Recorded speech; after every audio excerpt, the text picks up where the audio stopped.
Warahmatullahi wabarakatuh. Saya Bu Anita dari SDIT Hidayatullah. Hari ini punya kesempatan untuk bertemu dengan Dr. Marta dari Puskesmas Kelurahan Cilacap. Ada beberapa hal nih yang kita mau obrolin ya dok ya. Saya akan bertanya beberapa hal mengenai yang sedang marak terjadi di SDIT Hidayatullah. Ya sebenarnya nggak marak ya, cuma kayaknya juga ini ya. Iya. Apa kabar Dr. Marta? Baik-baik. Ya dok, boleh izin bertanya ya? Boleh. Karena banyak terjadi nih di SDIT Hidayatullah mulai dari bulan kemarin dan September. Iya. Yang pertama, anak kita bergantian terkena cacar. Ya, nah, apakah menurut dokter nih saat ini terkadang terjadi bisa disebut wabah? Jadi sebenarnya cacar itu kan virus ya, dan dia sebenarnya akan hilang dengan sendirinya. Asalkan pada saat dia lagi kondisi infeksius atau bisa menularkan ke orang lain, anak itu isolasi atau tidak kontak dengan yang lain. Nanti kalau misalnya sudah hilang, virus sudah tidak ada, nanti sudah bisa lagi sekolah lagi anaknya. Jadi belum bisa dikatakan wabah ya dok ya? Gitu, karena cuma infeksius saja. Ya, sama seperti ini. Jadi virusnya itu dia mulai dari timbulnya bercak kemerahan yang ada airnya itu kira-kira 7-14 hari, habis itu kering. Jadi kalau misalnya sebelum 14 hari anak itu sudah sekolah, dia akan menularkan lagi ke temannya. Nah, kalau teman melakukan lagi yang sama, akan begitu terus. Jadi kesannya seperti wabah. Padahal mungkin ketika si anak keempat atau kelima itu terkena cacar, anak pertama udah sembuh. Jadi sebenarnya bukan seperti itu. Ya, jadi hanya mata rantainya tidak terputus karena seharusnya belum sekolah dulu, tapi anaknya sudah sekolah gitu ya. Nah dok, boleh nggak sih kita tahu apa sih kita sebagai orang tua yang harus dilakukan jika kita temui anak kita tuh demam pertama kali? Baiknya, apalagi kalau misalnya kita udah tahu nih di sekolah ada riwayat anak yang cacar, mungkin orang tuanya nggak tahu, tapi kan bisa nih tanya sama si anak. Kebetulan anak-anak pasti mereka udah paham.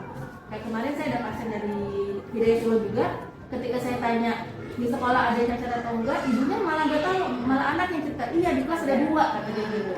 Jadi udah bisa orang tua tanya sama anaknya, temenmu di sekolah ada nggak yang nggak masuk karena cacar?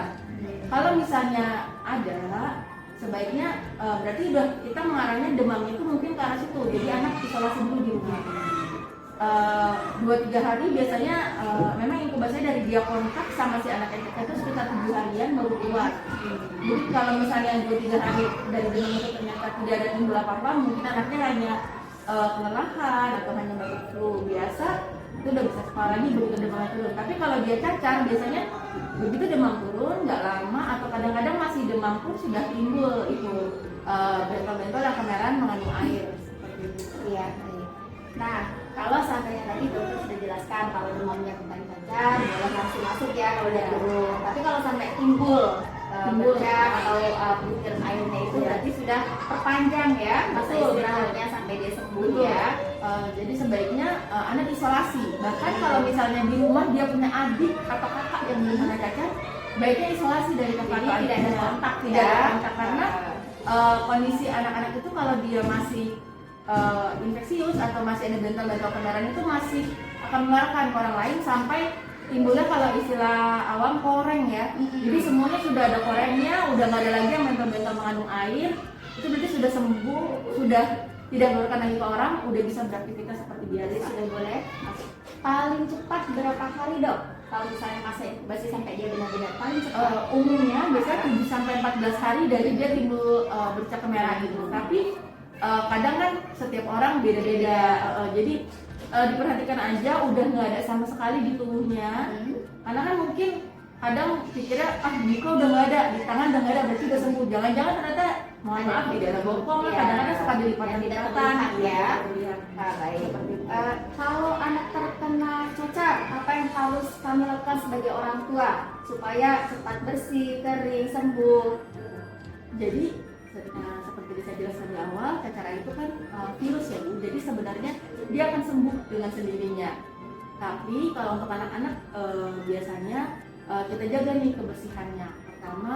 Yang pasti pertama adalah bawa ke dokter supaya anak bisa segera dapat pengobatan. Seperti misalnya salep khusus cacar atau obat-obatan seperti obat demam. Misalnya gatal itu kan gatal sekali ya Bu. Jadi obat gatal sama mungkin edukasi dari dokternya, nanti ada pertanyaan-pertanyaan yang mungkin ibunya ingin tanyakan atau khawatirkan, bisa tanya langsung ke dokternya. Supaya karena kan kadang kalau kata orang seringnya tuh gitu Bu, pakai bahasa saya bilangnya, dok kata tetangga saya nggak boleh mandi. Nah tuh padahal salah banget, itu cacar itu gatal sekali.